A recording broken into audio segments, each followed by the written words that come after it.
¿Cómo les va a todos? Les damos la bienvenida. Vamos a esperar un momentito más hasta que sea el horario de inicio de las actividades. Gracias por conectarse. Vamos a estar en minutos más empezando con la charla de situación actual del federalismo fiscal en Argentina, jornada en homenaje a Enrique Bullit Goñi. Les agradecemos por estar conectados y acompañarnos.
¿Cómo les va? Les damos la bienvenida. Vamos a esperar unos minutos más hasta que sea la hora de comienzo. Les agradecemos por acompañarnos.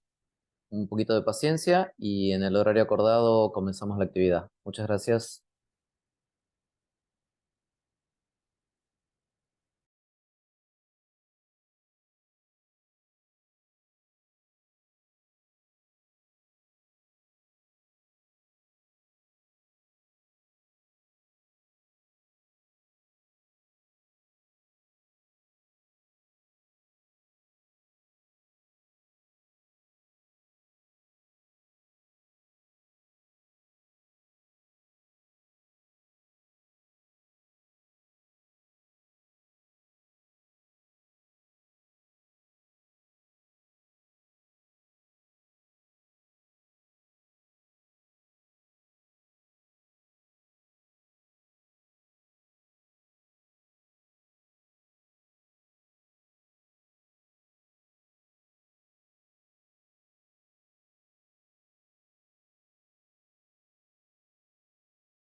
¿Cómo les va?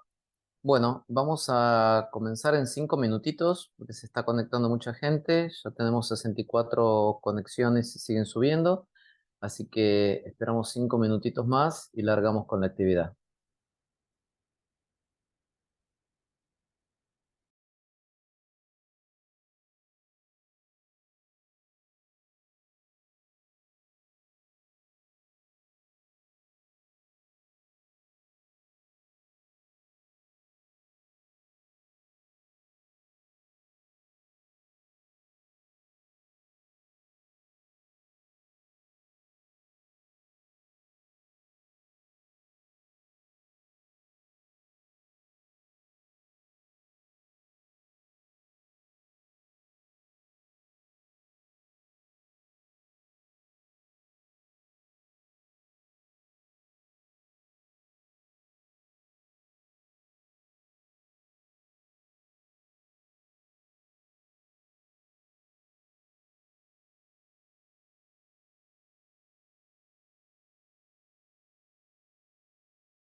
Hola a todos, ¿cómo están? Bienvenidos. Disculpen la demora, pero bueno, nos están avisando, hoy es un día complicado para llegar, así que se está sumando mucha gente. Gracias por la paciencia. Ya en un minutito ya largamos.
Muy buenas tardes, gracias por acompañarnos, gracias a todos los que están participando en esta actividad. Estábamos dándole unos minutitos más para que se conecte la gente que estaba inscripta. Ya tenemos más de 100 personas conectadas y sigue subiendo rápidamente.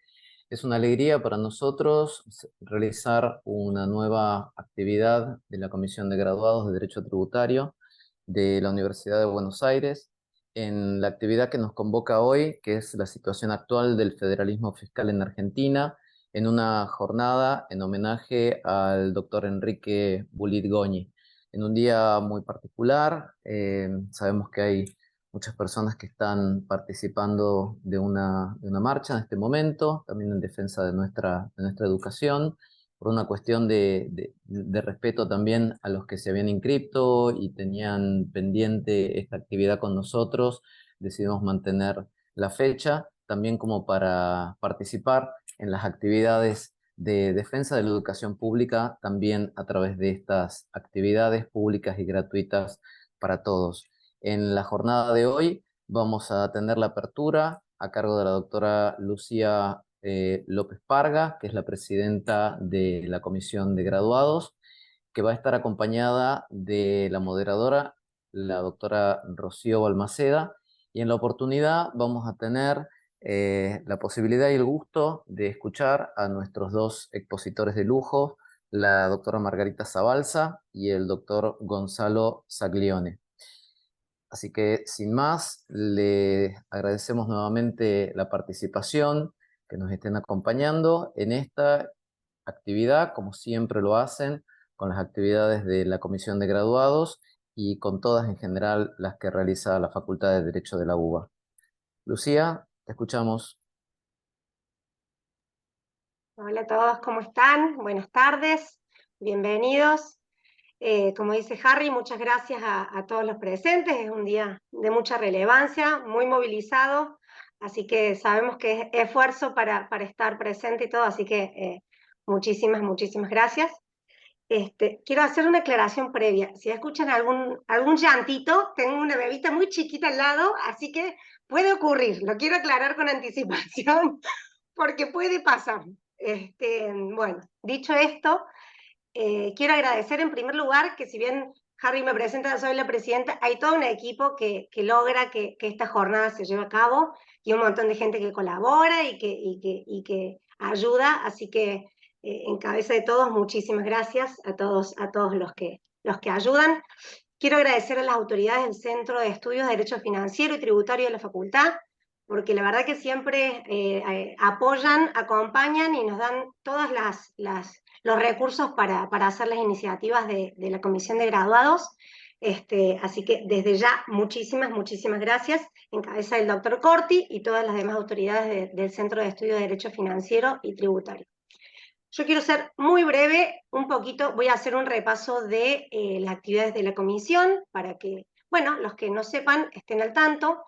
La Comisión de Graduados de la carrera de especialización en Derecho Tributario lo que trata de hacer es crear espacios académicos para discusión, para debatir, para informar, para tratar y aportar a la materia que nos convoca a todos, que es el derecho financiero y el derecho tributario. A través de distintas vías, la pandemia nos dejó la virtualidad, así que tenemos muchas jornadas virtuales, algunas presenciales, tenemos la más importante que es la jornada anual que se hace a fin de año.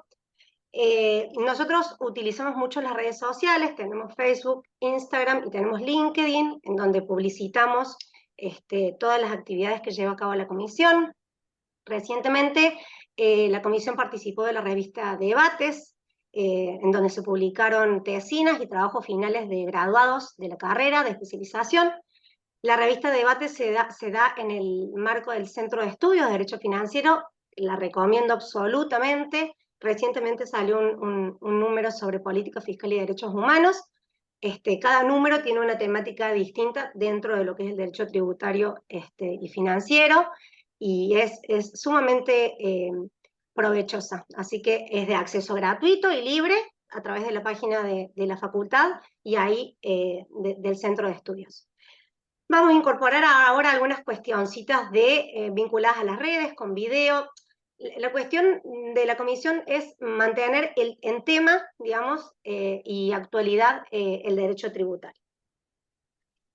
Brevemente voy a hacer una introducción con el tema y especialmente en relación al homenaje al doctor Bulitgoni. El tema de federalismo fiscal, justo estaba leyendo una entrevista que le hacían que él decía, sin federalismo fiscal no hay federalismo.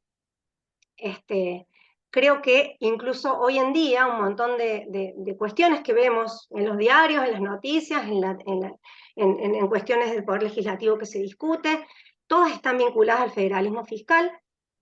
Por lo tanto, lo que se planteó desde la comisión es decir, bueno, que se eche un poco de luz, que se aclare un poco de los conceptos, las definiciones de lo que se está hablando, a los fines de, bueno, una mejor comprensión de lo que está en el foco, ¿no? Hoy en día. Entonces dijimos, bueno, armemos una charla con dos especialistas en la materia, como son Margarita Zabalza y Gonzalo Saglioni, para que nos ayuden a entender mejor y poder ver, digamos, las decisiones y cómo se toman con más información. Particularmente en cuanto al doctor Bulitgoni, el tema, digamos, de federalismo fiscal no es un tema que a él se lo pueda apartar, es uno de los pilares, de las estructuras, digamos, del trabajo sobre este tema. De lectura obligatoria sería todos los que, digamos, en su faz docente, como expositor, como autor, todo lo que él dejó y nos aportó, está muy vinculado a la tributación local y al federalismo fiscal y a cómo se logra esta coordinación entre las distintas esferas de gobierno, tanto de los recursos como de la asignación de funciones. El doctor Bulitgoni dejó mucho, no solo escrito, digamos, sino también en exposiciones, su posición sobre el tema. Yo acá separé unos parrafitos de una publicación de él que me parecieron muy vinculados al tema que vamos a tratar hoy.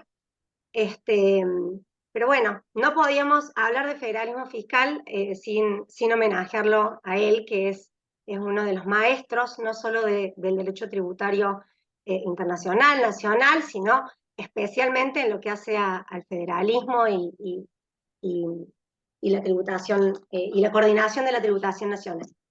No robo más tiempo, quiero leer solamente unos parrafitos de una participación de él en un tratado tributario que me parecía muy atinente.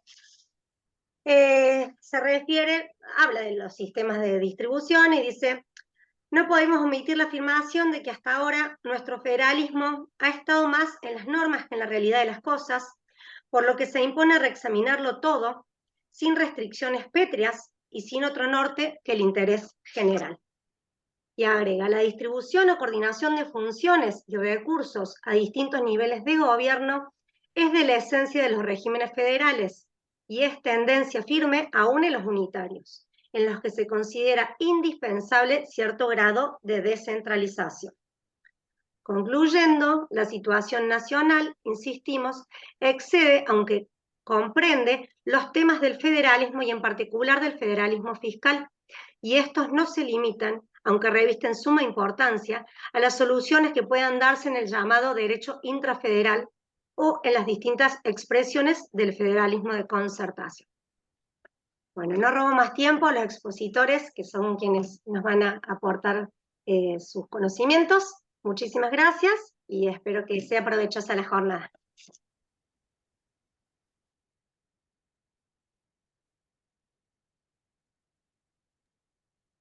Rocío, ahí te... Ah, a ver. Ahí está.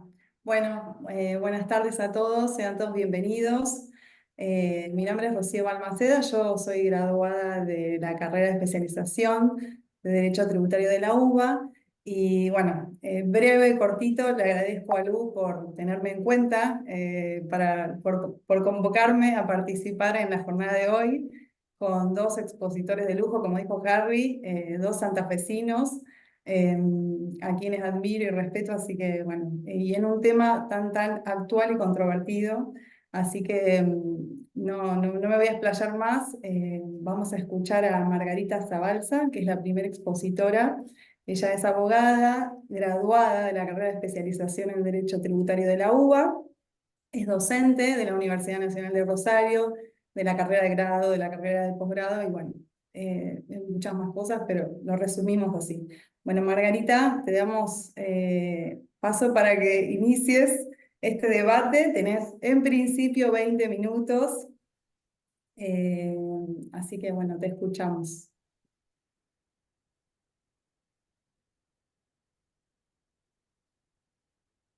A ver.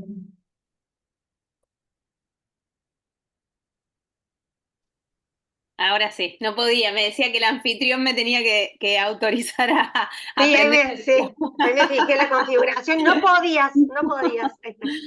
Bueno, muchas gracias. Bueno, gracias Rocío, la verdad que con Rocío nos tenemos un cariño particular porque trabajamos juntas en la cátedra en la facultad, así que gracias, Ro. Bueno, no, antes que nada, gracias a Lucía en su persona, a toda la comisión de graduados, porque los conozco a todos y todas las que están detrás de este trabajo y me consta el esfuerzo, me consta esa bebé chiquitita que llora porque hemos cruzado mensajes varias veces y la veo, así que felicitaciones y gracias por la convocatoria y obviamente que para mí un lujo estar con Gonzalo, que lo conozco desde cerca y sé su compromiso, no solo su capacidad, sino además su compromiso y su experiencia con el federalismo en los hechos concretos. Así que gracias. Y bueno, como no creo mejor manera de empezar esta charla, y también lo dijo Harry, lo dijo Lucía, la verdad que lo de la convocatoria, lo hemos charlado incluso con Lucía, qué hacemos que yo le preguntaba qué hacemos con la actividad, porque está la marcha en Buenos Aires a la que se ha convocado, digamos, si bien hablamos de un país federal, se ha convocado la marcha en Buenos Aires porque ahí tiene más efecto que en el interior del país realmente. Hoy me toca, me agarra, digamos, me encuentra cumpliendo una función específica en la Facultad de Derecho de Rosario como secretaria académica de la facultad, así que conozco de primera mano, no solo por la facultad, sino por la universidad en general, las grandes dificultades que se empiezan a plantear y los recortes que venimos ya planificando desde fines del año 2023, cuando pensábamos que esto era posible que suceda. La verdad que la convocatoria de hoy lo he hablado con personas que nada más se graduaron en la universidad y no han tenido otro vínculo y han querido estar presentes y han querido participar. La universidad pública en Argentina tiene una idiosincrasia y es parte de la cultura, es parte de lo que fue la reforma de 1918, lo que significó para esta universidad y para el país entero. Entonces creo que las posibilidades de estar ahí defendiendo la educación pública, estar acá defendiendo la educación pública, porque de alguna manera no solo por la temática que vamos a tratar, que está altamente vinculada al federalismo y a los recursos y a la defensa, dentro de otros servicios que tiene que prestar el Estado, la educación pública. Pero bueno, no quería empezar la charla sin primero hacer mención a la importancia de lo que está sucediendo en Buenos Aires y en el resto del país, porque también hubo convocatorias acá en Rosario, por ejemplo, en la Plaza San Martín frente a la Facultad de Derecho, una convocatoria también masiva de todos quienes no pudieron de alguna manera u otra por las dificultades acompañar. Imagino que en el resto de las localidades del país debe estar sucediendo cosas semejantes. Así que tomemos esto como un acto fundamental de defensa a la educación pública, porque además estoy convencida que lo importante es tener las puertas abiertas de las facultades, hacer lo imposible con los recursos que haya para mantener la facultad abierta, porque si nosotros cerramos las puertas poco a poco, eso implica darle el gusto a quienes de alguna manera no están de acuerdo o también de otra manera aceptar algunas barbaridades que se están diciendo respecto a lo que significan las universidades, porque no hay otro espacio donde haya más libertad de opinión y confrontación que en las universidades públicas. Y a todos quienes hemos pasado por sus aulas nos consta la diversidad de las cátedras, la diversidad de opiniones e ideologías en la materia de que se trate. Y no hablo solo de materias de filosofía, sino de materias como personas jurídicas en la facultad nuestra o muchas otras donde encontramos matices de ultraderecha, de ultraizquierda o lo que fuere, donde docentes de distintos se pueden sentar y convivir en un espacio académico. Bueno, dicho esto, vamos a lo que nos trae, vamos al tema que nos convoca. La verdad que Lucía cuando me llamó me tiró la problemática que viene atravesando las discusiones de nuestro país en general ya hace un par de meses, pero había sido posterior a que el presidente había convocar a gobernadores, partidos políticos y demás a firmar un pacto de mayo donde la verdad que la mayoría de los temas que planteaba y ponía, digamos, desde un punto de vista que dudo que sea el federalismo, que los constituyentes de 1853 y los constituyentes de 1994 hayan querido plasmar en la Constitución, porque tiene que ver con una postura de una parte, ¿sí? Esa parte es el Estado Nacional, pero para llegar a un federalismo hay que terminar de entender que la nación no solo la constituye el Poder Ejecutivo Nacional, sino que la constituyen todas las provincias y un tercer nivel de gobierno que fue subido a la jerarquía constitucional de otra manera en 1994, que son los municipios, y de los cuales muchas veces nos olvidamos en las discusiones del federalismo y son quienes en definitiva sufren, ¿sí?, de alguna manera la consecuencia de no poder formar parte de una discusión de un régimen de coparticipación como el que tenemos. Pero bueno, vamos a centrarnos en algunos temas que habíamos charlado con Gonzalo para poder, digamos, hacer una introducción a la temática y obviamente charlar con ustedes el resto de las cuestiones que puedan surgir de la charla. Cuando nosotros hacemos referencia al federalismo fiscal o al régimen de coparticipación, tenemos que enmarcar esto, ¿sí?, en lo que es el poder tributario en Argentina, ¿sí? ¿Y por qué hablamos del poder tributario en Argentina? Porque nosotros, en la estructura jurídica política adoptada por nuestra Constitución de 1853, que luego se profundizó y se intentó mejorar con la última reforma en 1994, claramente somos parte de un sistema federal de gobierno donde claramente está establecida las autonomías de las provincias y esas provincias con la obligación de garantizar el régimen municipal que en el año 1994 les da la autonomía, ¿sí?, a las provincias. Mención aparte, algunas provincias como Santa Fe todavía no han reformado sus constituciones, no tienen la autonomía municipal garantizada en las constituciones, por ende hoy sigue en discusión el tema de autonomía municipal sí o no en la provincia de Santa Fe porque no ha sido corregido. Si nosotros partimos de la base de que estamos en un sistema, formamos un sistema federal de gobierno, tenemos que ver cómo distribuye el poder tributario la Constitución Nacional entre quienes. Como primer medida, nosotros hablamos de 3 niveles de gobierno, nación, provincia y municipio, pero cuando vamos a la Constitución, vamos a ver que el poder tributario, ¿sí?, está delineado entre 2 niveles de gobierno, que es nación y provincia. ¿Por qué? Porque todo lo atinente a los municipios, nosotros no tenemos que ir a ver a lo que son las constituciones provinciales, porque va a surgir desde allí, o las leyes orgánicas municipales, como es en el caso de la provincia de Santa Fe, porque no hay una autonomía, pero sí encontramos algunas normas tributarias en la Constitución de Santa Fe vinculadas a que tienen que ver con los municipios. Entonces, ese poder tributario obviamente es lo que va a permitir a estos 2 niveles de gobierno de los que venimos hablando, nación y provincia, poder establecer tributos, saber qué tributos puede establecer un nivel de gobierno y qué otros. ¿Por qué en un régimen federal como el nuestro es necesario hacer esta distribución de potestades tributarias? Porque, a ver, si nosotros estaríamos en un sistema que no es federal, no tendríamos esta dificultad, sino que la nación sería quien establece y cobra los impuestos y luego ve cómo organiza con sus otro régimen interno, pero no hay una autonomía, no habría autonomía provincial. Cuando nosotros estamos en estos sistemas, en un sistema federal como es el nuestro, las provincias, primero que son originarias y delegan facultades en el gobierno nacional, se quedan con facultades y en materia tributaria, obviamente que ellos también es así. Esta distribución de competencias tributarias, de potestades tributarias entre nación y provincia, 2 cuestiones importantes que siempre hay que resaltar. Primera y principal, lo que tiene que ver con los derechos de importación-exportación o tributos aduaneros. Eso es materia exclusiva y excluyente del gobierno nacional. Ustedes me dirán en aquella época, cuando fue el tema del conflicto de las retenciones de la soja, 2008-2009, ¿El Ejecutivo qué hizo? Para evitar problemas, un decreto de necesidad y urgencia distribuyó fondos de la soja. Pero eso fue porque lo quiso hacer el Poder Ejecutivo. No tiene obligación de distribuir esos recursos a las provincias. Es un recurso propio y exclusivo del gobierno nacional.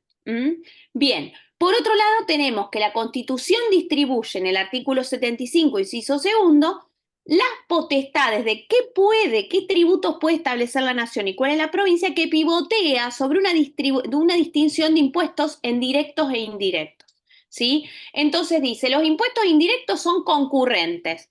Tanto la nación como las provincias lo pueden establecer.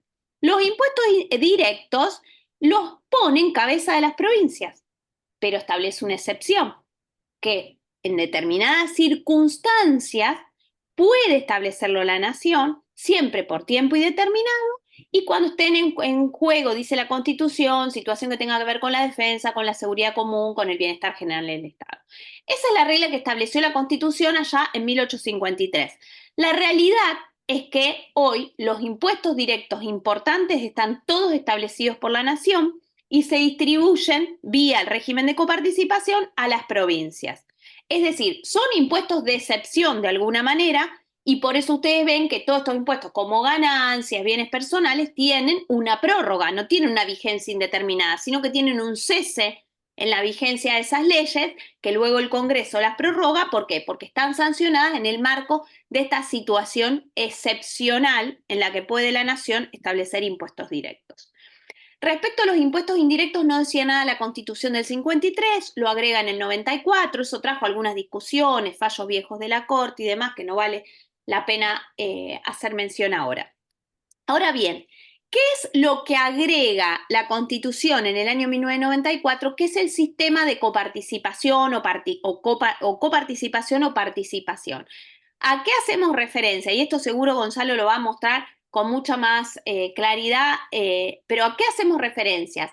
Como nosotros, vuelvo al principio, sistema, ¿sí? Una forma de gobierno federal, tenemos dos niveles de gobierno que tienen por la Constitución potestad para crear tributos, ¿sí? Y todas las consecuencias que eso implica. Entonces, tiene que haber una coordinación tributaria, porque partimos de la base que si bien nuestra Corte tiene dicho que la doble imposición no es de por sí inconstitucional, tampoco es deseada, hay que intentar evitarla. Entonces, ¿cuáles son esos mecanismos que existen en las finanzas para evitar esta doble o múltiple imposición o para intentar coordinar distintos niveles de gobierno interno, así como existen también a nivel internacional? La separación de fuentes, que es la que nosotros tenemos en parte en el 75 inciso 1 con los impuestos aduaneros, los tributos aduaneros, o cuando dice directos, indirectos y separa. La concurrencia, que también la tenemos nosotros, es decir, los dos niveles de gobierno, cualquiera de los dos puede establecer algún tributo de este tipo, de determinado tipo. Entonces ahí hay que ver cómo coordino. ¿Para qué? Para que los dos niveles no establezcan los mismos tributos. La participación o coparticipación, que es el mecanismo que fue incluido en nuestra Constitución en 1994, que existía de hecho con anterioridad, pero se constitucionaliza. Un sistema podría ser otro, el de cuotas adicionales. Un nivel de gobierno de jerarquía superior establece, por ejemplo, esto se habló bastante cuando se hablaba en los consensos fiscales, pactos fiscales, establecer un IVA provincial. ¿Qué sería? La estructura del impuesto la crea el gobierno nacional, pero habilita a las provincias, la legislatura, que establezcan una cuota, una alícuota adicional. Y eso sería recaudación propia de las provincias. No existe en Argentina este mecanismo.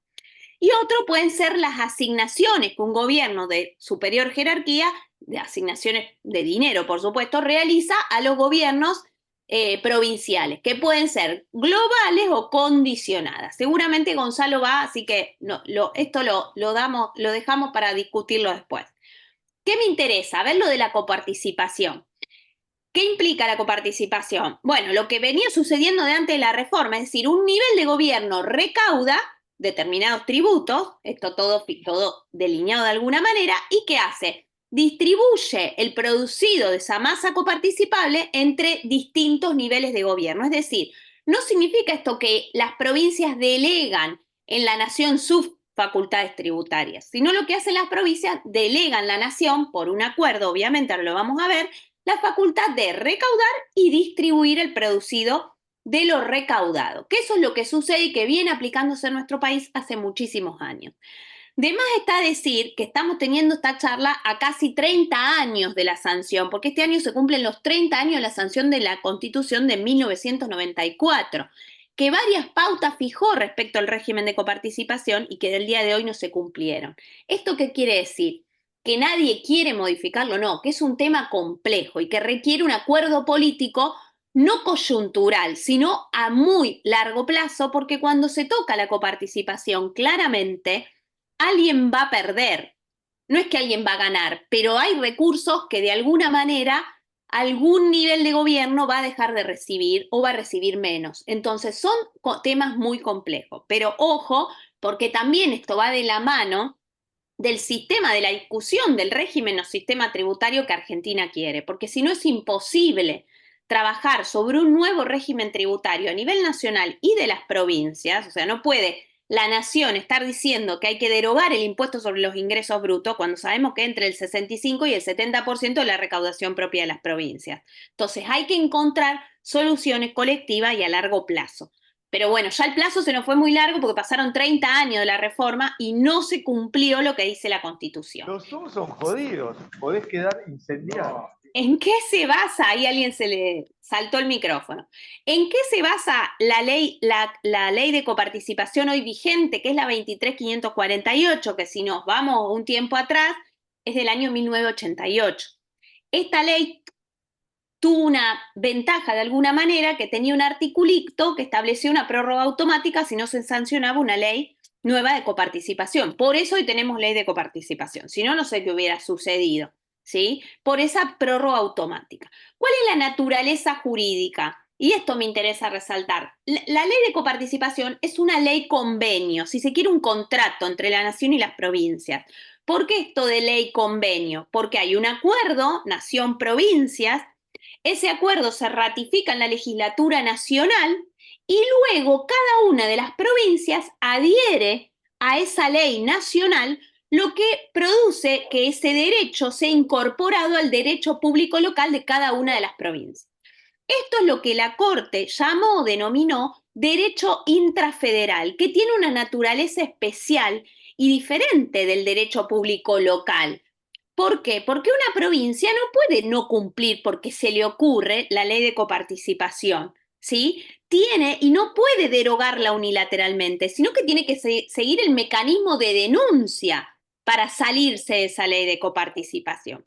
Tiene una naturaleza específica. La Corte en varios fallos hace y elabora esta construcción del derecho intrafederal. Yo acá les cité, por ejemplo, Asociación de Grandes Usuarios de Energía, que es un fallo viejo y que tiene que ver con la discusión de los pactos fiscales, pero también hay otros fallos que tienen que ver con la ley de coparticipación federal, con la aplicación del convenio multilateral. Y fíjense, este que es el de la provincia de Santa Fe contra el Estado Nacional, porque la provincia de Santa Fe, la provincia de San Luis y la provincia de Córdoba hace varios años atrás, resuelto por la Corte en el 2015, hicieron presentaciones diversas, pero en un sentido semejante, digamos, planteando el incumplimiento de la nación del régimen de coparticipación, porque la nación retenía un porcentaje de la masa coparticipable sin un sustento legal, por distintas cuestiones, digamos, de hecho, y porque hubo un gobernador en un tiempo y espacio que decidió ir a plantear esta cuestión de incumplimiento del federalismo fiscal ante la Corte. Y la Corte lo resolvió en el año 2015 en este sentido. Y ahí vuelve la Corte a hablar de este derecho intrafederal, ¿sí? Que tiene esta naturaleza especial. ¿Por qué? A ver, ¿qué quiero decir con esto? Tiene la ley, nosotros hablamos de denuncia del régimen, porque hoy tal vez alguna provincia o algunas podrían estar pensando, bueno, me voy del régimen de coparticipación en esta situación. Entonces, ¿hay alguna cláusula en la ley 23.548 o en la Constitución o en algún lado sobre cómo me voy del régimen? No existe una norma específica que establezca cómo denunciar. ¿Por qué hablamos de denuncia del régimen de coparticipación? Porque en parte se le aplica lo que a nivel internacional se llama el derecho de los tratados. Se asimila de alguna manera esta ley convenio interna como lo que fuere un tratado internacional. Entonces, Cuando un Estado quiere dejar de ser parte de un tratado internacional, tiene que denunciar ese tratado en su legislatura interna. ¿Qué hizo Santa Fe para llegar a esta demanda ante la Corte, que se resuelve en el año 2015? Tuvo que denunciar la vigencia de pactos fiscales, leyes, convenios, misma naturaleza.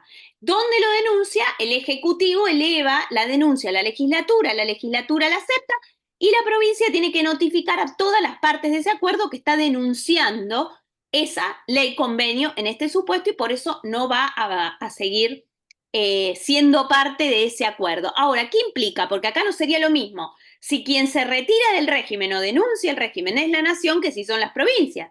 Porque si se va del régimen la nación, ¿quién va a ejecutar la ley de coparticipación? Recaudar de la masa y distribuir en forma diaria, automática, como establece la ley 23.548. Quedaría sin efecto, de hecho, el régimen. No sucedió nunca. Ahora, si se va a una provincia o ciudad autónoma de Buenos Aires, sería diferente.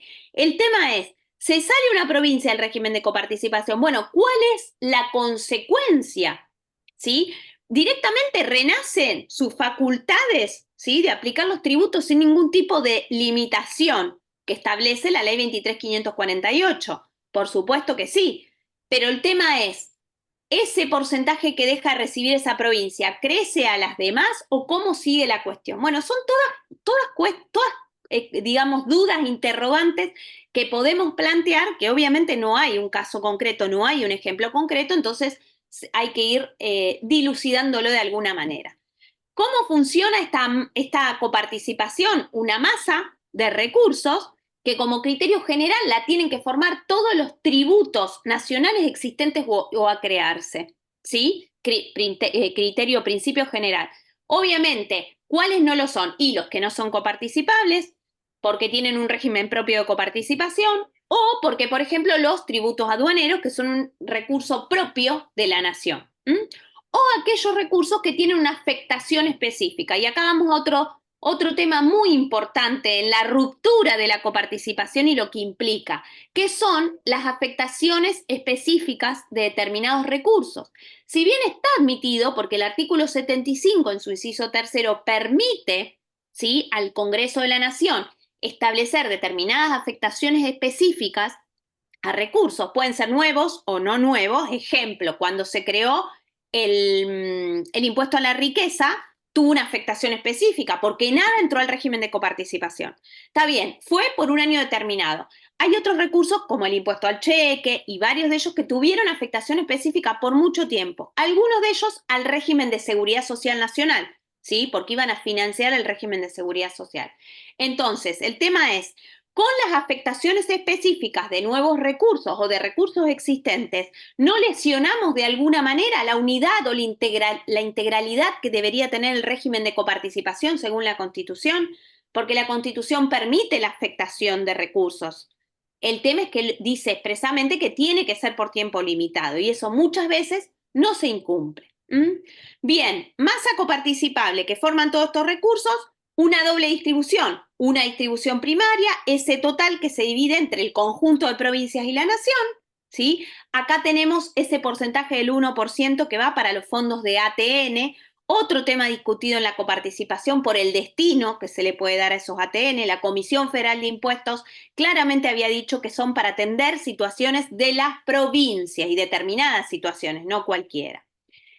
Y luego la distribución secundaria, ¿sí?, que es el porcentaje que va al conjunto de provincias, cómo se distribuye entre las provincias entre sí. Fíjense, si ustedes le pegan una mirada por arriba a la ley de coparticipación, ¿qué menciona? Porcentajes, nunca un criterio de reparto. Porcentajes fijos. Esos porcentajes, si ustedes miran los antecedentes de la ley 23.548, responden a porcentajes de aquel momento. Mejoraron un poquito los que había en 1988, ¿sí? Respondieron a una necesidad. Iba a ser una ley de emergencia para regir un solo año, ¿sí? 1988, estamos en el 2024. Una cláusula importante y que tiene que ver no solo con esto que mencionamos recién de las afectaciones específicas, sino con las modificaciones, esto que está hoy en discusión del impuesto a las ganancias, que implica modificaciones que hace a determinados tributos. La nación, Ro, cualquier cosa me avisás, así no me paso, porque no vi bien el tiempo. que tiene que ver con modificaciones. Vamos cerca de los 20 minutos, pero Listo, tenemos... ya hago un cierre y listo. Entonces, esto me interesa lo de la cláusula de garantía porque muchas veces lo dejamos de lado por discusiones que hay sobre eso. La Nación, el Congreso de la Nación, donde también hay representantes de las provincias, porque los senadores representan a las provincias, se establecen modificaciones a determinados tributos nacionales, que son coparticipables. Impuesto a las ganancias es el ejemplo. Eso implica de traer fondos a las provincias. Ahora, ¿hay alguna manera de garantizarle a las provincias? Sí, la ley 23.548, más allá de todas las críticas que le podemos hacer y que era una ley de emergencia, contempló esta situación en el artículo 7 y estableció una cláusula de garantía que le dijo, ¿sí? Que dijo en ese marco que el monto a distribuir a las provincias no podía ser inferior al 34% de la recaudación de recursos tributarios nacionales, tengan o no carácter distribuible. Entonces, primera discusión que se dio, en eso tengan o no carácter distribuible, tiene que computar la Nación también el total de los recursos aduaneros, y la Comisión Federal de Impuestos le dijo, sí señores, tienen que computar la totalidad de los recursos nacionales. Incluso se discutió hasta fondos que había en fideicomiso y demás, y la Comisión Federal de Impuestos claramente estableció cómo se tiene que formar el numerador y denominador para llegar a ese 34%. ¿Qué pasó? Pactos fiscales, todo esto que Santa Fe en un momento dijo, bueno, basta, hasta acá llegamos, de los años 90, se suspenden en un momento todas las garantías. Entonces, ¿qué dijo el Estado Nacional? Están suspendidas las garantías. Incluye el artículo 7 de la ley 23.548. Esto sería una buena medida ¿para qué?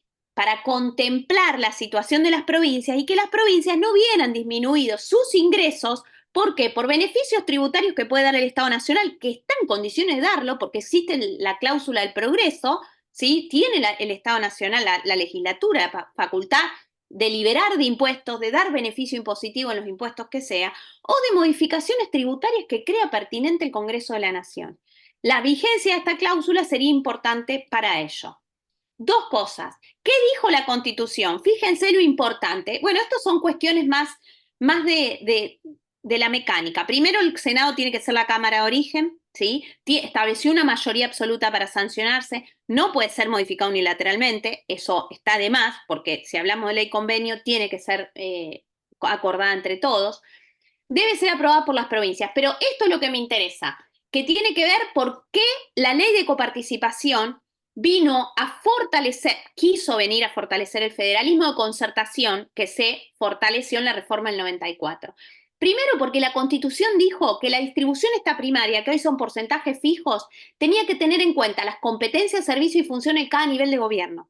La Comisión Federal de Impuestos, y me consta porque hemos trabajado en ello, me ha tocado trabajar en ello hace muchos años atrás, ha hecho análisis de cuáles son los porcentajes de servicios y de competencias, servicios y funciones que tienen nivel provincial y nivel nacional. ¿Qué quiere decir? Bueno, a ver, los determinados servicios que cumple cada uno, salud, educación, defensa, etcétera, cuál es el porcentaje, ¿sí?, que podemos darle a cada uno. Y en base a ello, contemplando criterios objetivos de reparto, generar esta distribución primaria y secundaria.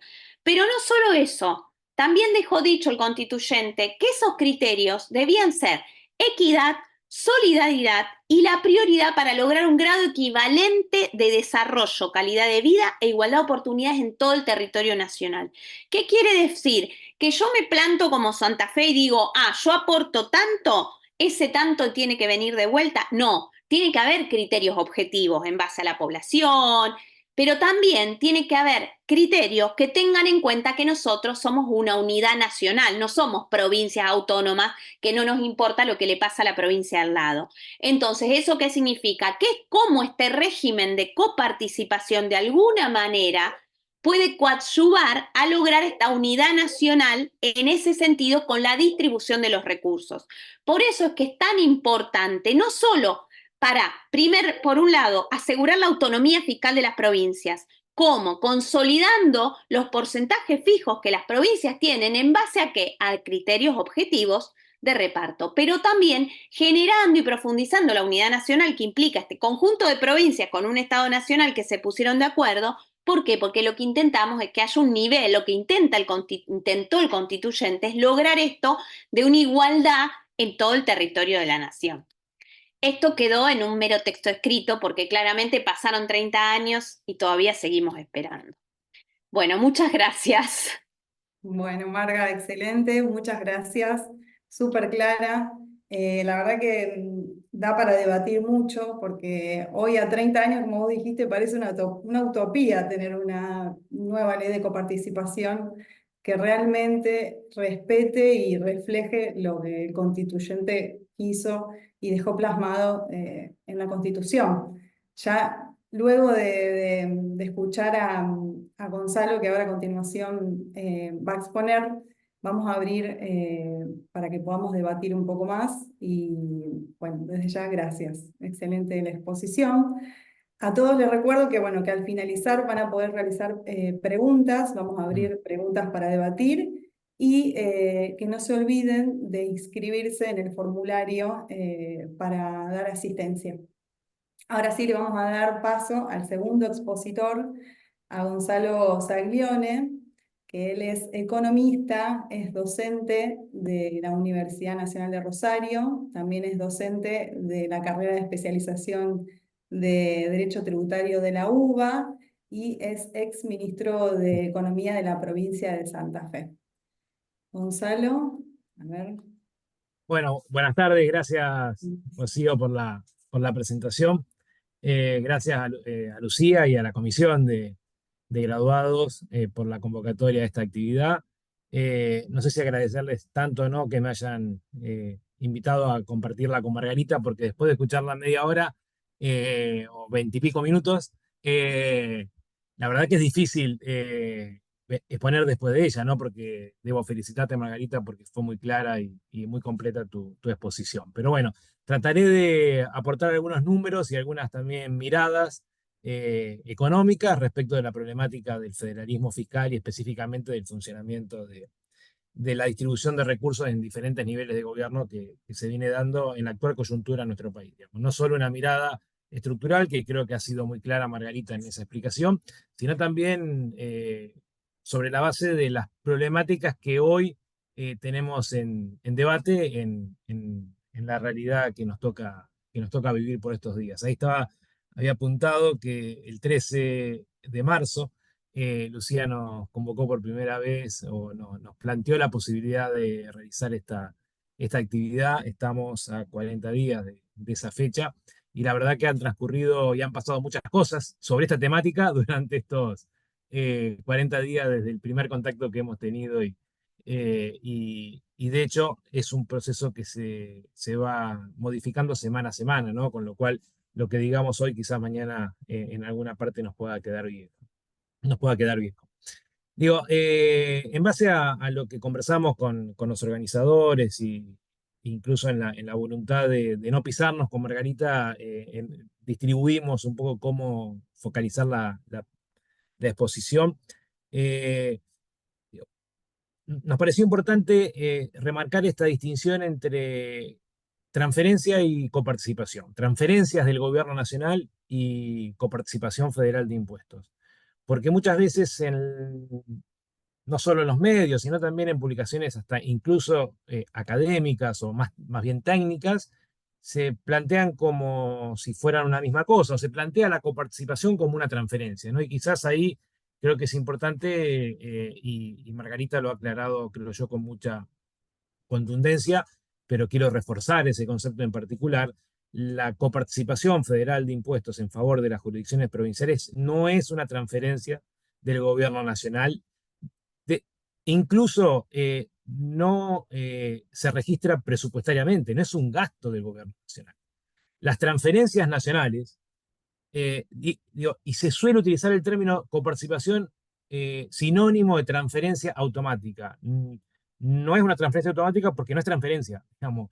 Tiene automaticidad, la automaticidad de hecho es diaria. El Banco Nación, en su carácter, en su rol de agente financiero del Estado Nacional y responsable del manejo financiero, bien digo, de los recursos que integran la masa coparticipable, día a día distribuye, en función de la recaudación de esos impuestos que integran la masa coparticipable, el porcentaje que le corresponde al Tesoro Nacional el porcentaje que corresponde a los ATN, el porcentaje que le corresponde a ANSES de corresponder, y el porcentaje que le corresponde a cada una de las jurisdicciones provinciales. Es decir, se recauda IVA, se recauda ganancias, eso no va al gobierno nacional, que luego lo transfiere a las jurisdicciones provinciales, sino que en la propia recaudación, el banco, agente financiero, distribuye eso a cada una de las jurisdicciones a las cuales les corresponde en función de los porcentajes que les corresponden. No, la coparticipación no es transferencia automática, perdón lo coloquial del término, pero quiero ser muy claro en esto, digamos, ¿no? Son conceptos distintos. Ahora bien, sí, es automática la coparticipación, surge de los coeficientes, como bien recién decía Margarita, fijados en la ley 23.548. Ahora bien, volvemos para atrás, si puede ser.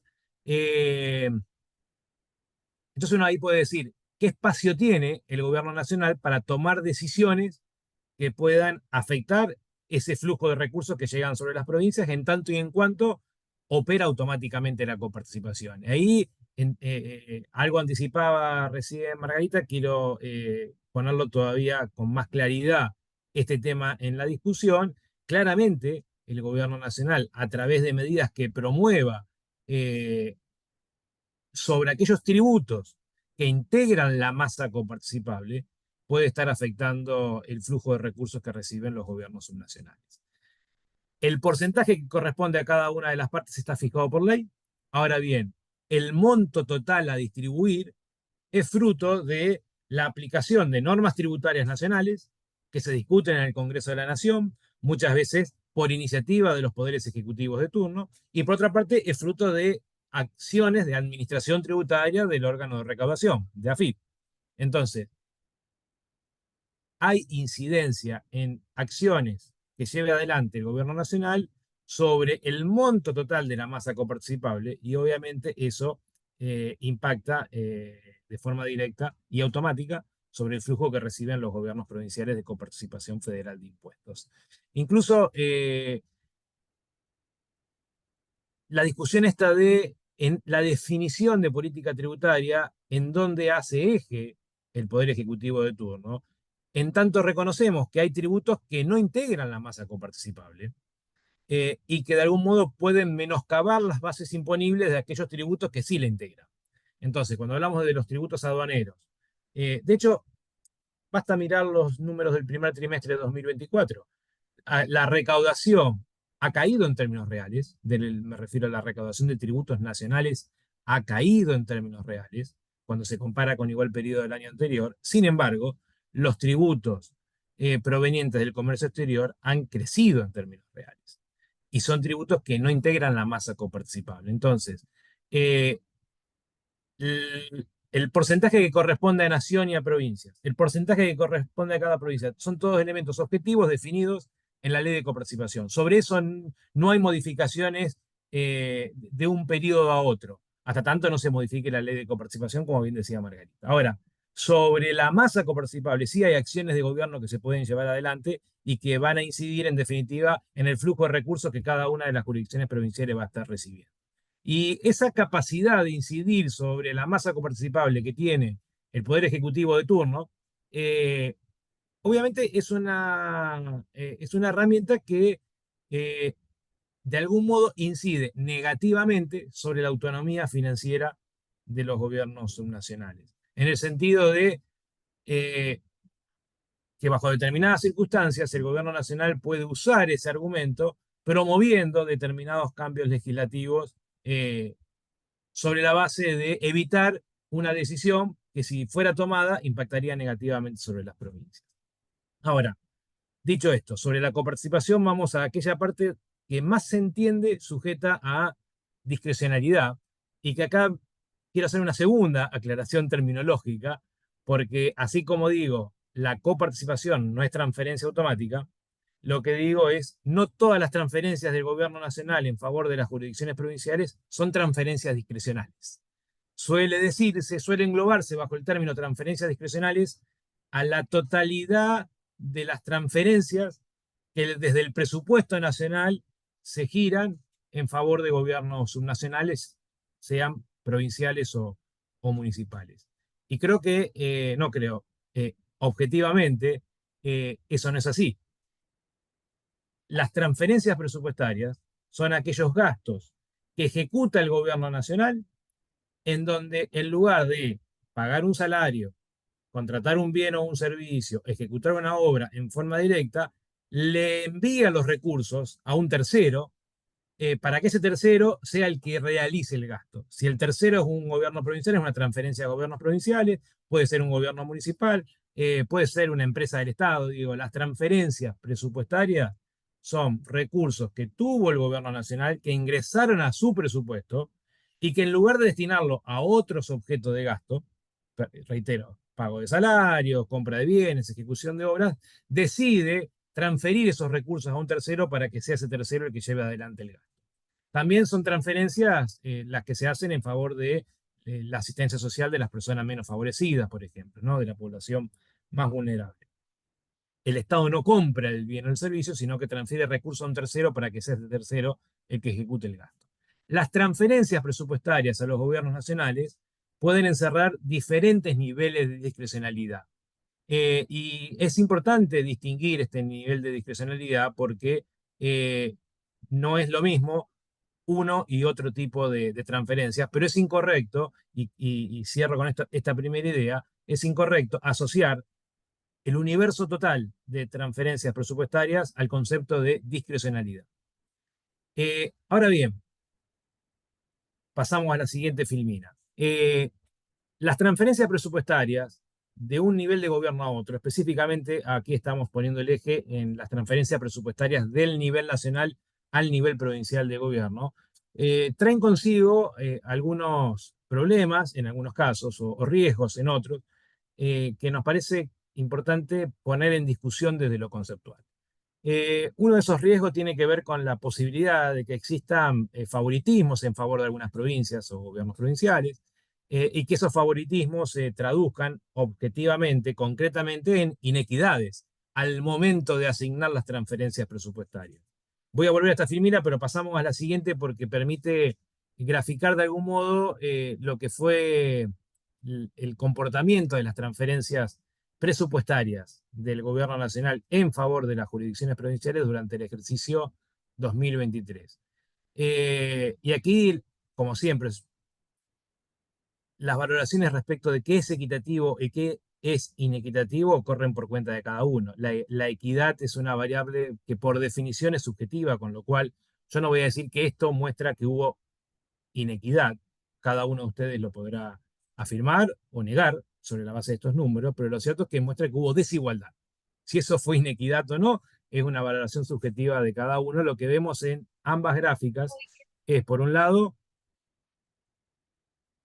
cuánto representaron esas transferencias presupuestarias para cada jurisdicción provincial en relación a lo que esa misma provincia recibió en concepto de coparticipación federal de impuestos y leyes especiales de distribución, que se les llama, ¿no? Los recursos de origen nacional. ¿Cuánto representó en cada una de esas jurisdicciones? Si vemos que pasamos, mirando los dos extremos, de un 3% en el extremo inferior, la provincia de Córdoba. Mi provincia, Santa Fe, está muy cerca de ese extremo inferior, 3,8%, es decir, de cada 100 pesos que recibió la provincia de Córdoba de recursos de origen nacional, fruto del proceso del sistema de coparticipación y distribución vía leyes especiales, recibió 3 vía transferencias presupuestarias. Mientras que en el otro extremo, la provincia de Buenos Aires, por cada 100 pesos que recibía vía coparticipación, recibió 18,3 pesos a través de gasto nacional ejecutado en el territorio de provincia de Buenos Aires, transfiriéndole recursos del gobierno nacional al gobierno provincial. El promedio de jurisdicciones da el 5,9%. Ahí esta información está tomada de un informe de la Oficina de Presupuesto del Congreso de la Nación, que merece mi mayor respeto en cuanto a la calidad de procesamiento de la información y la calidad de la información, la fuente de información utilizada para realizar el informe.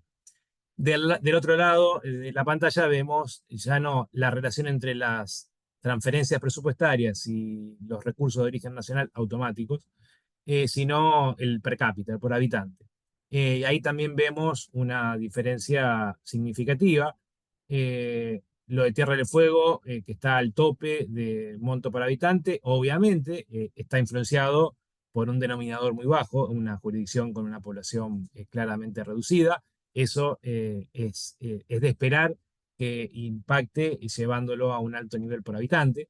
El caso de La Rioja tiene que ver específicamente con una transferencia que se incorpora en todos los presupuestos anuales desde hace largos años para devolverle a esa jurisdicción provincial un punto de coparticipación que dicen haber perdido en la sanción de la ley 23.548, con lo cual ambos casos tienen alguna explicación, si se quiere, especial, el resto creo que no es así.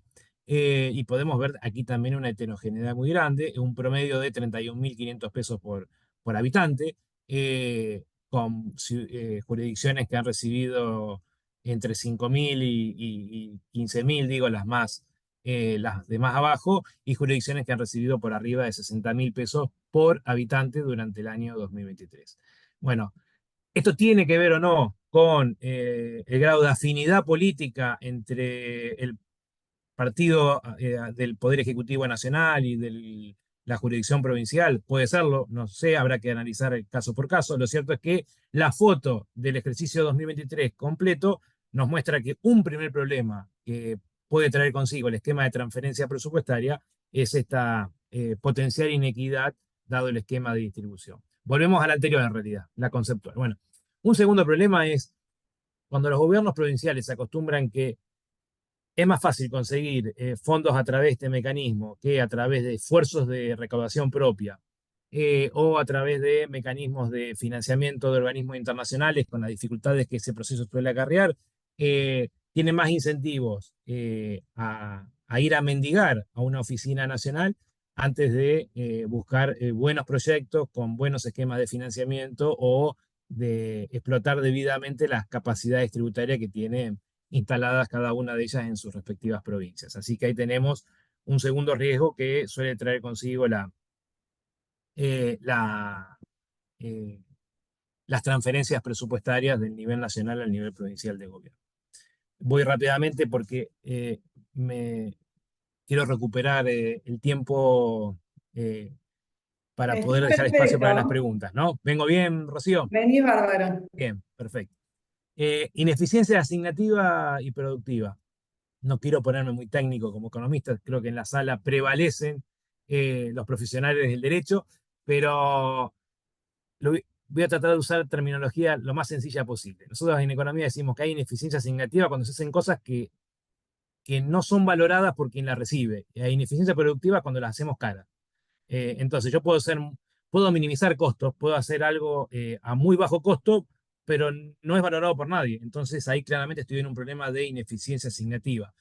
Cuando las transferencias presupuestarias pueden traer consigo ineficiencias asignativas en tanto y en cuanto desde una oficina en la ciudad de Buenos Aires se definen programas con determinados criterios de asignación de los recursos que nada tienen que ver con la realidad de cada una de las localidades. Entonces nos encontramos con programas en donde los intendentes, gobernadores, o presidentes de comuna, de gobiernos locales, porque el programa existe, van y llevan un proyecto, ahora le dicen, si ese mismo recurso se lo dieran a ese intendente y le dieran libertad para definir cuál es el mejor destino de esos recursos para su localidad, probablemente haría una cosa totalmente distinta.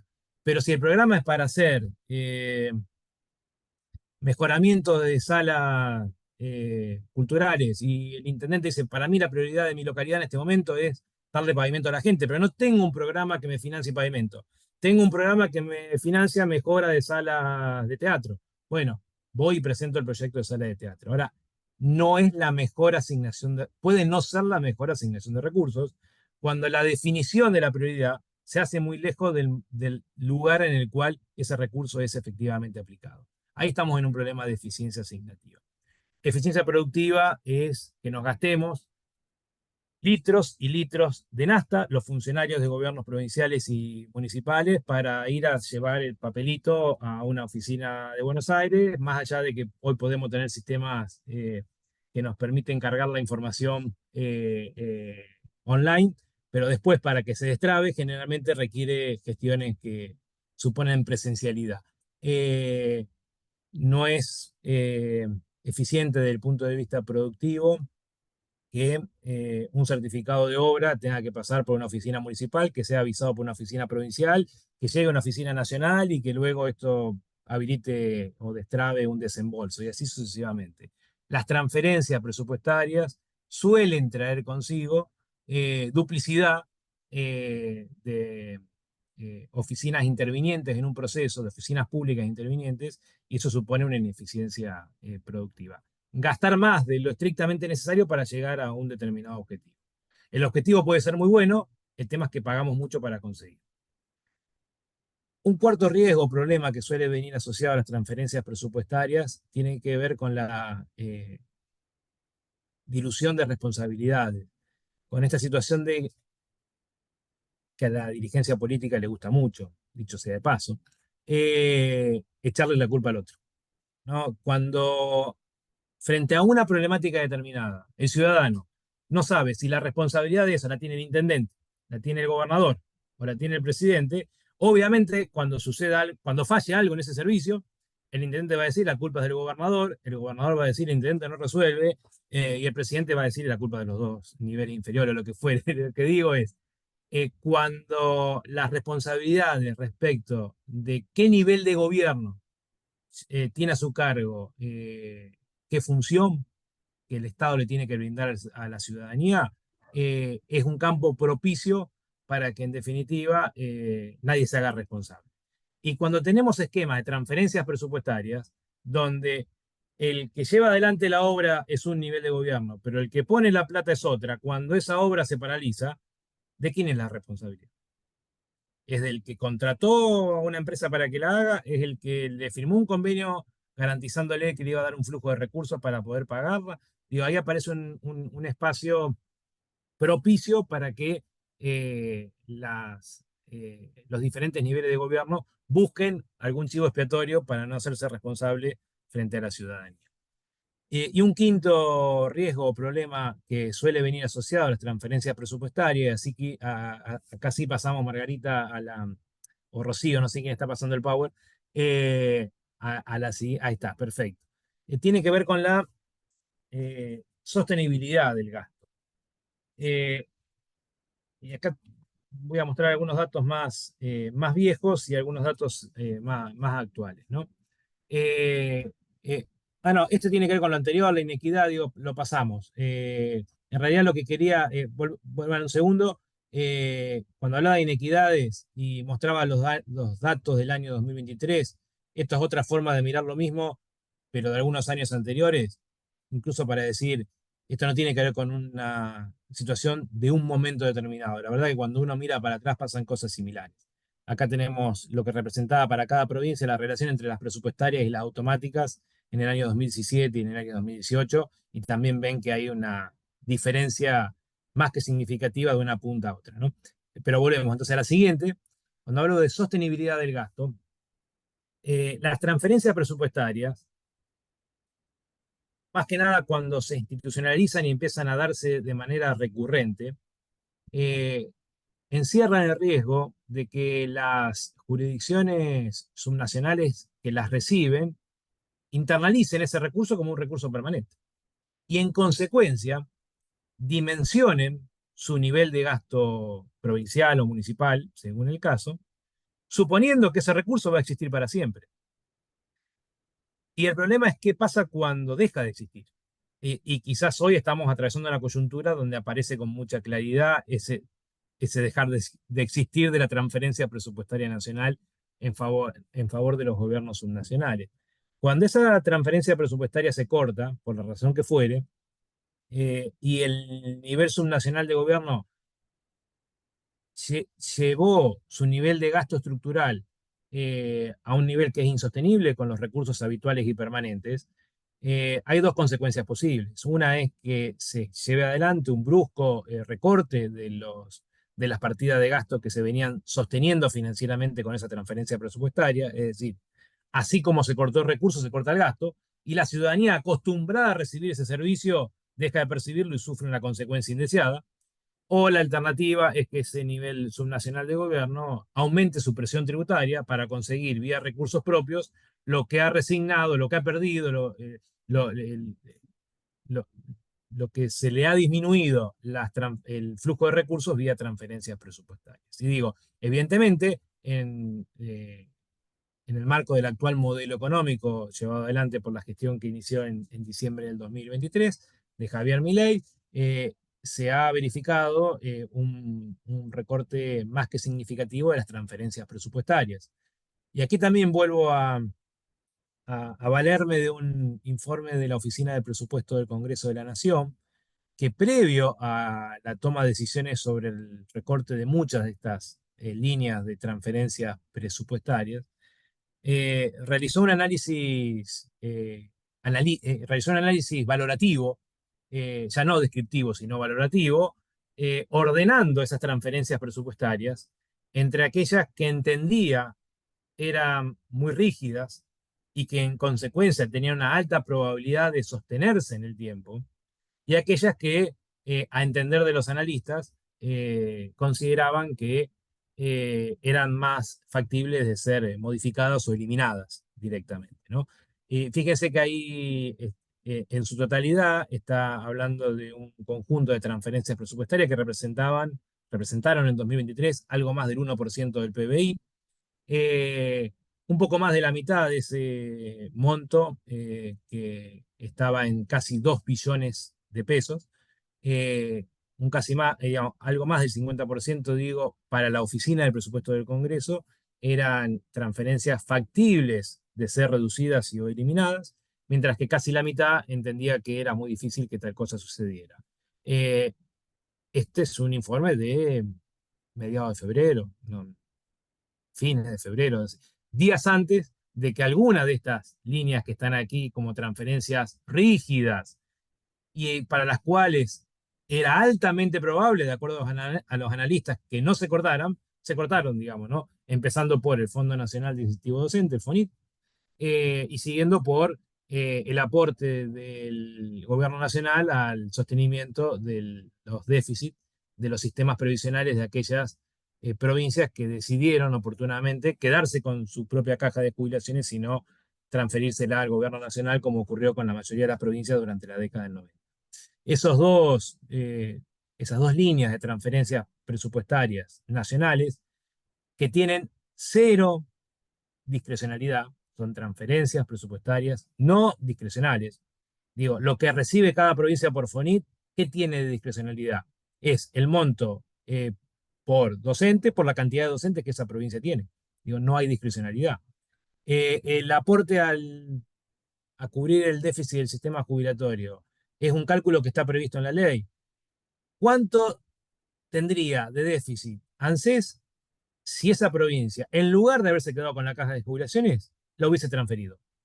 Obviamente, si eso hubiese sucedido, ANSES hoy tendría más jubilados y pensionados bajo su órbita y recibiría aportes y contribuciones que hoy no está recibiendo porque esas provincias se quedaron con las cajas. ¿Cuánto tendría de déficit ANSES si la provincia de Santa Fe, si la provincia de Córdoba, si la provincia de Entre Ríos, por nombrar solo algunas de las que se quedaron con su caja propia, cuánto tendría de déficit ANSES para digamos, si cada una de esas provincias hubieran transferido su caja? Bueno, como ese déficit no lo tiene, que se lo transfiera al gobierno provincial, que se está haciendo cargo con la caja de asumir el déficit. Bueno, ahí no hay discrecionalidad. Es un mecanismo verificable objetivamente, sin discrecionalidad alguna, y que permite poner en igualdad de condiciones a las provincias que le transfirieron su caja de jubilaciones a Nación y, en consecuencia, vía impuestos nacionales, todos los argentinos financian el déficit que esa transferencia supuso, con aquellas provincias que no transfirieron su sistema jubilatorio y tienen caja propia. Bueno, lo cierto es que, independientemente de esta valoración subjetiva que hicieron los analistas en su momento, lo cierto es que hoy nos encontramos con que incluso las que se consideraban como rígidas han sido eliminadas y de hecho forman parte de un reciente DNU que formalizó o le dio un marco legal a lo que de hecho venía ocurriendo. el gobierno nacional no venía transfiriendo FONIT, el gobierno nacional no venía haciendo los aportes a las cajas previsionales de las provincias que no las transfirieron, pero no tenía el marco legal para hacerlo. A través del DNU, ahora no recuerdo el número, que tiene 15, 20 días de haberse emitido, se le dio el marco jurídico a esa decisión que ya se venía en los hechos instrumentando. Yo voy a acordar acá, dejando, creo que más o menos repetí el tiempo y dispuesto a despejar cualquier duda o inquietud que tengan al respecto. Muchas gracias. Bueno, muchas gracias, Gonzalo. Excelente también tu exposición, súper claro. Ahondando un poco más en la práctica de este complejo sistema de coparticipación. Bueno, antes de abrir, para que cada uno pueda hacer las preguntas que quiera, que les pido por favor si las pueden hacer por escrito, así las leemos. Un poco para abrir el debate, después de haberlos escuchado, me gustaría que, bueno, que nos desplayáramos un poco acerca de hoy en día, después de todo lo que relató Margarita y de la situación crítica y actual, ¿quiénes serían los interesados en hacer una nueva ley de coparticipación? ¿Cuál es el obstáculo mayor por el cual a 30 años todavía no pudimos ni siquiera vislumbrar un acuerdo, un principio de acuerdo? Es una cuestión política partidaria. Bueno, lo dejo ahí abierto como para que cada uno de ustedes opine al respecto. No sé quién. No, si les parece, arranco. Incluso esta mañana participé de una actividad en la cual disertó el ministro Francos. Estaba allí también el legislador Miguel Pichetto. Y en el marco de esa conferencia se hablaron varias temáticas. Obviamente se trabajó sobre la cuestión federal, pero uno de los temas que sobre el final expresó el ministro y que me parece interesante arrancar con eso, tiene que ver con esta discusión respecto de la legalidad requerida para la modificación de la ley de coparticipación y específicamente con la unanimidad de adhesiones de las 24 jurisdicciones, más allá de la ley nacional.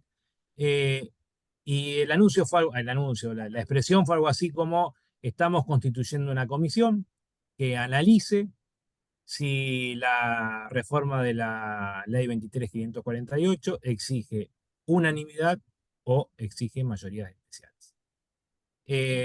Porque la unanimidad pareciera ser, es decir, ese poder de veto que se le daría a cada jurisdicción provincial parecería ser un escollo insalvable que nos lleva a estar dijo Margarita, estamos a casi 30 años de la reforma de la Constitución, reforma que nos decía dentro de sus disposiciones transitorias que antes del 31 de diciembre de 1996 debíamos tener una nueva ley que reemplazara la 23.548.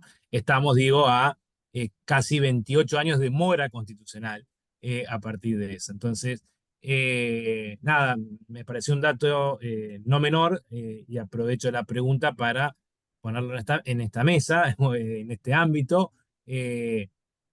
porque está empezando a hablarse del tema en esos términos y no me parece menor, en el entendimiento que la unanimidad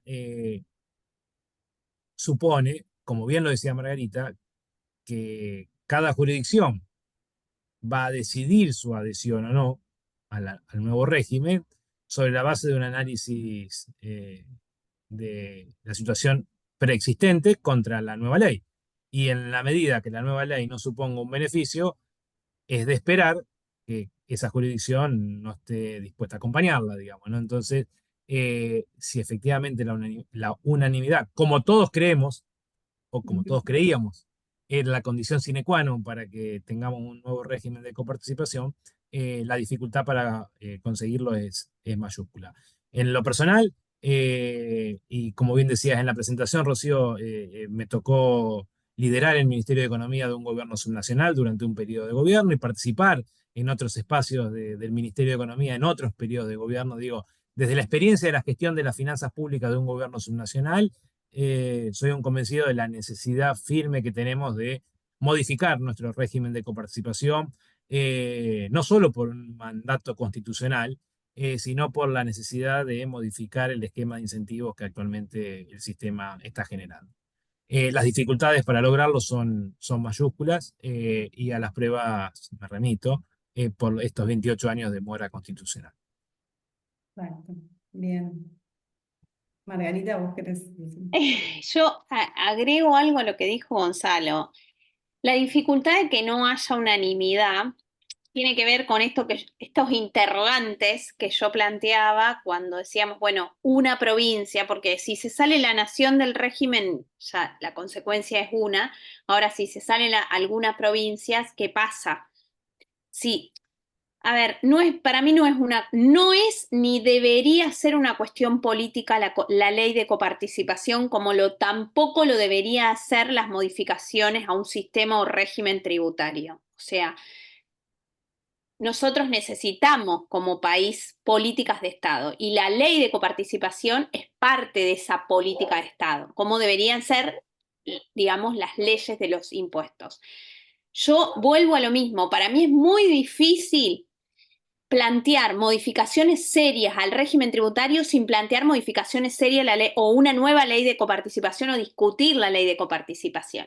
Y en ese contexto me parece que hay un actor o muchos que son fundamentales, que son los municipios, sobre todo municipios de las características de la Municipalidad de Rosario, la Municipalidad de Córdoba, varios municipios del conurbano bonaerense, el municipio de Mendoza, que tienen características particulares. Hay una filmina que la verdad que me quedó desactualizada, pero que yo siempre me gusta mostrarla cuando hablamos del régimen de coparticipación, y es lo que recibe, por ejemplo, el municipio de Rosario por habitante en comparación con lo que recibe una provincia como San Luis, como La Rioja, por la cantidad de habitantes, porque tienen menos habitantes que municipios como Rosario. Hablo de Rosario porque conozco, pero así es Córdoba, La Matanza, Mendoza, etcétera, porque se genera una inequidad muy grande. Entonces, claramente que alguien va a perder, porque la frazada, o sea, tiramos para un lado, para otro, o alguien en algún momento,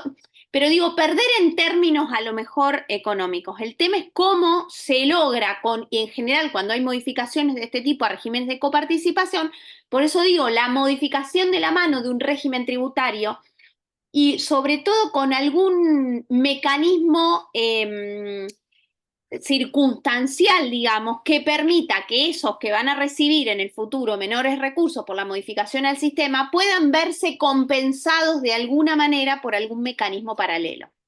El tema de que no exista digamos, el total de las provincias Cava más Nación dentro del régimen, Nación se da por sí, Cava o el resto de las provincias. ¿Por qué? Porque ¿qué pasaría con esa provincia o Cava que queda fuera? Recupera su potestad tributaria, entonces, de esa manera, porque, a ver, el régimen de coparticipación, lo que hace la ley de 23.548, lo que hace es evita de alguna manera esta doble múltiple posición poniendo en cabeza de las provincias que se comprometen por sí, por sus municipios, a no establecer impuestos análogos a los nacionales coparticipados. Entonces, si la provincia se va de esa ley, ¿sí?, no tiene esa obligación, recupera su potestad tributaria, o sea, la potestad tributaria no, su facultad de establecer impuestos análogos. Entonces, ¿a esa provincia le conviene esto? Yo creo que es muy difícil no entrar en el régimen y que no haya esta unanimidad que se está planteando. Creo que tiene que encontrarse la unanimidad, que obviamente es lo difícil. A ver, estos temas se han debatido también en el marco de la comisión arbitral. Tenemos un convenio multilateral viejísimo que por el tema de la unanimidad para su modificación no contempla las relaciones comerciales hoy en día. Entonces, me parece que poner en cabeza de la unanimidad la falta de modificación no resuelve el problema. Esto es lo que quiero decir. Esto requiere un acto de grandeza político de gobernadores y del presidente. Ese es el tema de quien esté en ese momento, pero además un acuerdo político, ¿sí?, de todos los actores, los actuales, los anteriores, los futuros. Porque esto, se trata de política de Estado. Entonces, trabajarlo sobre la coyuntura es muy difícil. Perfecto. Sí, porque además sería en vistas a un fin superior, una lealtad federal teniendo en cuenta que tenemos una ley de coparticipación que, o sea, es del año 1988, o sea, tenemos que actualizarla. Bueno, bueno, les agradezco a todos. No sé si alguien quiere hacer una pregunta. Bueno, veo que nadie tiene una pregunta. Si nadie quiere hacer una Digo, pregunta, sí, agrego algo más a lo que dijo dale. Margarita, si no hay otra pregunta, porque si no lo decía después, pero eh, no, porque te escuchaba, Marga, y eh, recordé hace un par de años, en pandemia, seguramente tiene que haber sido esto, quien fuera ministro de Economía de Santa Fe en el periodo diciembre del 2007, diciembre del 2015, Ángel Seara, es un estudioso de la problemática del federalismo fiscal, ha escrito mucho y solemos compartirnos algunas cosas que escribimos antes de presentarlas en determinados espacios institucionales, ¿no? Y en aquel momento me compartió un documento que iba a presentar en algún seminario de federalismo fiscal, muy bien planteado de lo conceptual. Eh, y yo no sé si por una cuestión de momento personal o qué, el comentario final que le hago es, la verdad que el documento está bárbaro, es muy interesante el planteo.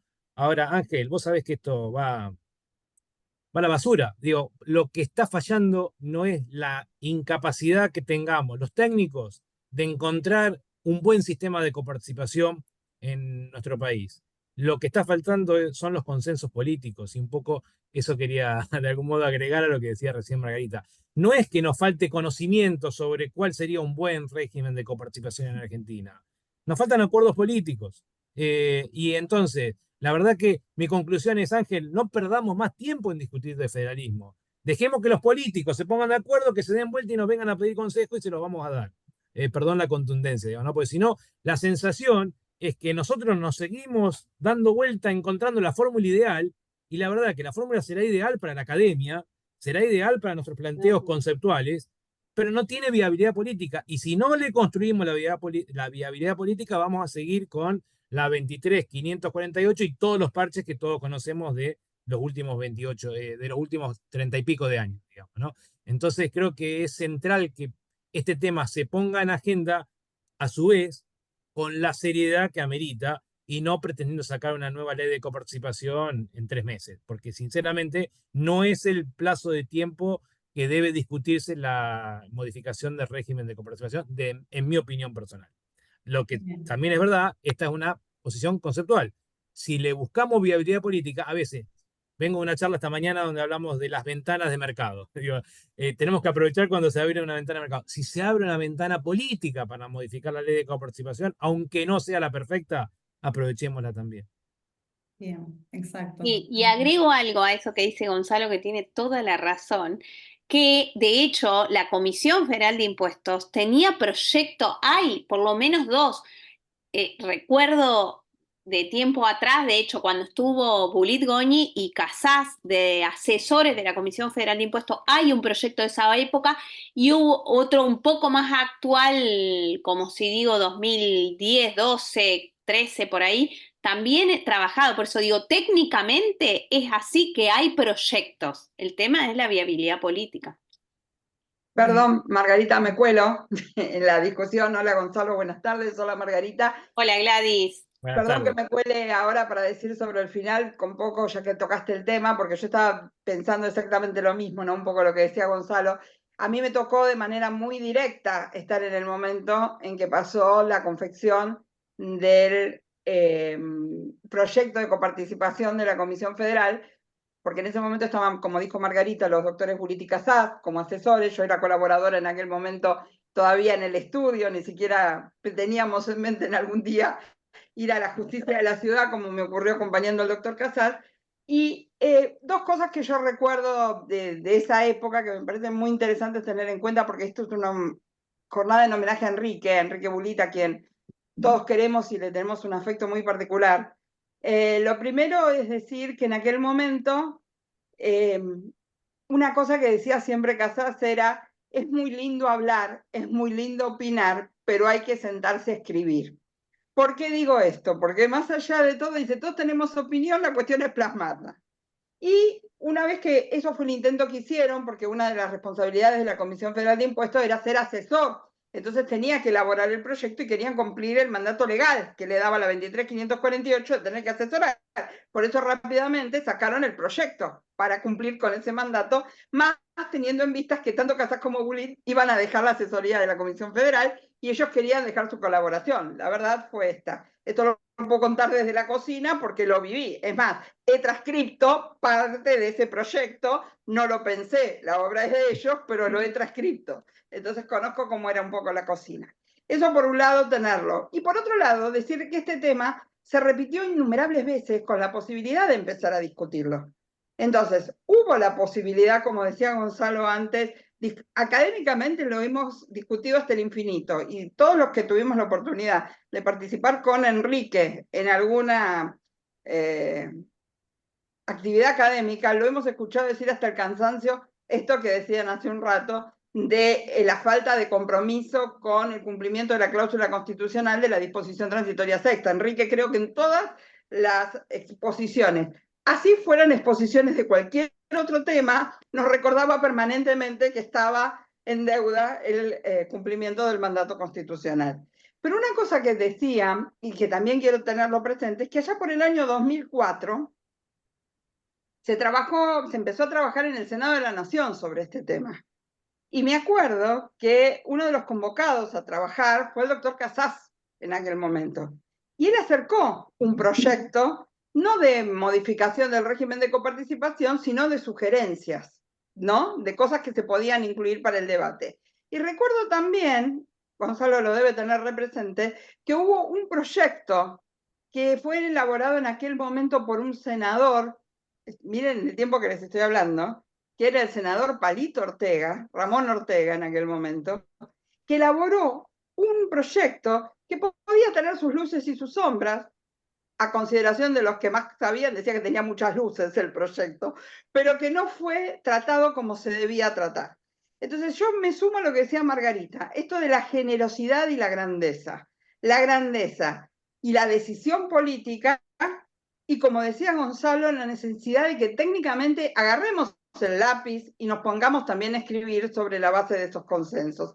Y me parece muy importante, porque el otro día justamente estuve en una actividad donde estuvo Rodolfo Espizo, que Rodolfo Espizo hizo todo un speech, no sé si alguno habrá estado, justamente sobre este tema de si es requisito o no la unanimidad. Rodolfo entiende que no es requisito la unanimidad, que eso es una interpretación exagerada de lo que dice la Constitución, es su criterio, que no es esto lo que la Constitución persigue.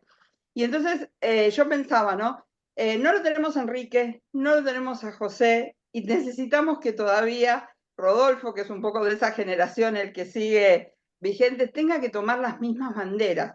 Entonces será hora de que nosotros también empecemos a empuñar, ¿no?, la necesidad de escribir, y desde esta comisión de graduados y desde lo que podamos ponernos no solamente a conocer y a entender, sino también a actuar. Es decir, el compromiso, hoy estábamos hablando de la educación pública y de cómo los recursos afectan a todos estos temas. Entonces, el compromiso como especialistas en derecho tributario de estar presente en los ámbitos académicos, pero también en los técnicos, porque a veces nos asusta estar en los técnicos.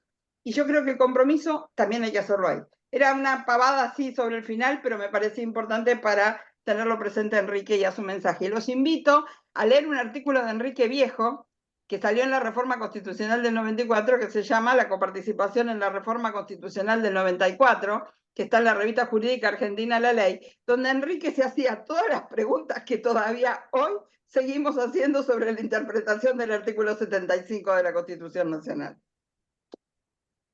Nada más que eso, era una pastillita. Bueno, muchas gracias, Gladys. Bueno, Lu, te doy pase. Primero, muchas gracias, Gladys, por la intervención. Muy provechosa, además de quien viene. Un gusto, Gonzalo, un gusto, Margarita. Ha sido un placer escucharlos. Yo estuve un ratito sin cámara porque la tenía la gorda, pero escuché todo, espectacular lo que dijeron, muy claro. Y bueno, nos deja pensando, que creo que es la idea de estos espacios, ¿no? Y como dice Gladys también, a que uno se ponga a escribir, así que pensar y escribir es una buena dupla. Muchísimas gracias a todos los que participaron. Damos el cierre, los invitamos a sumarse a nuestras redes sociales, así ven todas las actividades, jornadas, la jurisprudencia que publicamos mes a mes. Así que bueno, muchas gracias por participar. Nos vemos en la próxima. Gracias. Gracias a Gracias, buenas noches. ustedes. Muchísimas Hasta gracias. luego. Hasta luego.